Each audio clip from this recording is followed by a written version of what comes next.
질문 있습니다. 네, 뭐 어떤 질문이요? 최근에 제가 네. 자동차를 샀어요. 네. 근데 자동차 하면은 딱 걱정이 되는 게 저는 급발진 관련된 영상을 굉장히 많이 봐서 네. 제가 급발진에 어떻게 대처를 할지 그게 너무 궁금하더라고요. 급발진 대처법을 알려주시면 너무 좋을 것 같아요. 네, 한번 좋죠. 네, 얘기해 주세요, 교수님. 일단 급발진 현상이라는 게 공통된 현상이 있어요. 네. 이 전체 급발진 사고는 국내에서 약 100건 정도가 발생을 하는데 한 20배 정도로 봐요. 네. 20배면 약 2,000건이라고 보면 되고 실제로 이거보다 훨씬 더 많다고 보고 있어요. 그렇죠. 2,000건 중에서는 짧게 급발진이 끝나는 사고도 많은데 네. 약 전체의 80%는 운전자 실수로 봐요. 어. 그러니까 1,600건 정도는 운전자 실수, 나머지 400건이 진짜 급발진 사고다. 네. 이 정도로 보고 네. 정부에다가 신고 안 하는 이유가 국내에서는 급발진 신고해봤자 이긴 적도 거의 없고 또 법적인 체계도 소비자한테 굉장히 불리한 구조로 돼 있어요. 우리나라가 이 100% 폐쇄하는 이유는 미국하고 좀 반대로 돼 있어요. 네. 우리나라는 자동차의 결함을 운전자가 밝혀야 돼요. 그러니까 예를 들어서 종합병원에서 수술 잘못했는데 피해자 가족이 수술 잘못하고 찾으라는 거 똑같거든요. 네. 근데 미국은 반대예요. 미국의 NHTSA 같은 도로교통 안전국이 움직여서 조사에 들어가기 때문에 소비자 중심이라는 거예요. 네. 근데 국내에는 이런 것들이 전혀 준비가 안 돼 있다 보니까 네. 대한민국은 급발진 사고가 생겨도 엎드려 자도 돼. 알아서 져주는 법이다. 일단 급발진에 대해서는 특징이 뭐냐? 급발진 사고가 생기기 전에 기본적인 특성이 어떤 특성이냐면 이 내연기관차 같은 경우에는 엔진이 굉음이 들려요.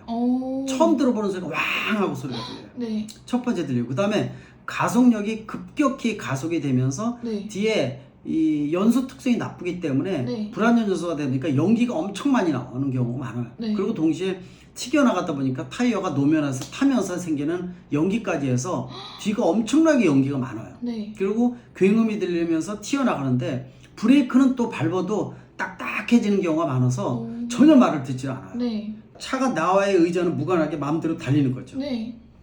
그리고 순간적으로 시속 100km 넘어가게 되면 죽은 목숨에 다름이 없는 거예요. 그렇다면 급발진 상황에 처했을 때 대처할 수 있는 방법이 있을까요? 뭐 일단은 예방 차원에서는 정비 잘해야 돼요.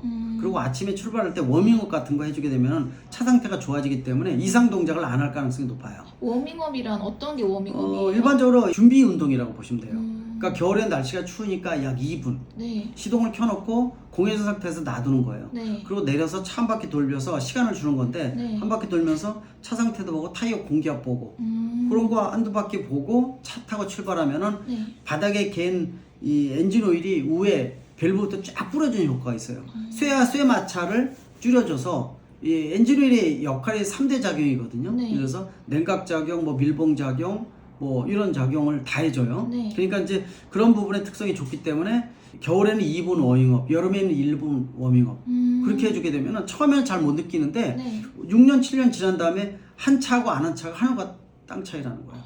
연비 비교가 안 되고 고장 빈도 또 엔진 소음 뭐 상태가 완전 하늘과 땅 차이예요. 예를 들어서 이 시동을 켰는데 RPM이 올라갔다가 온도가 올라가면 떨어져 있는데 이게 안 떨어지고 계속 유지하고 있다 그러면 상태가 안 좋은 거니까 그때는 급발진의 가능성도 있다고 볼 수가 있죠.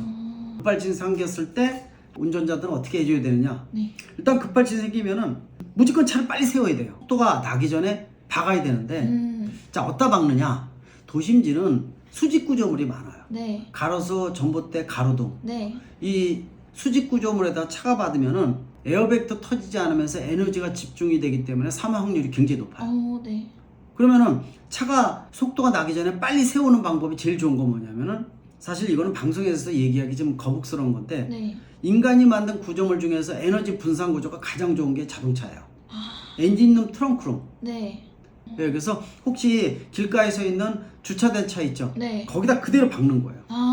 네, 차 속도가 나기 전에. 네. 그럼 차는 쓰죠. 대한민국 나눔의 민족 아니에요. 그렇죠. 네.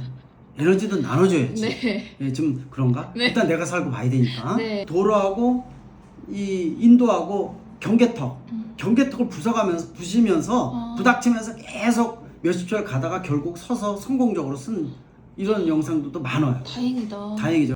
그럼 오늘의 결론? 급발진 대처법은 이것저것 할 생각하지 말고 속도가 날 것 같으면 수직 구조물인 가로등, 가로수, 전봇대. 피해서 예. 주차된 차의 엔진룸이나 트렁크에 갖다가 꽝 박아라. 박아라. 그래서 빨리 차를 세워라. 네. 그게 꼭지입니다. 네, 감사합니다.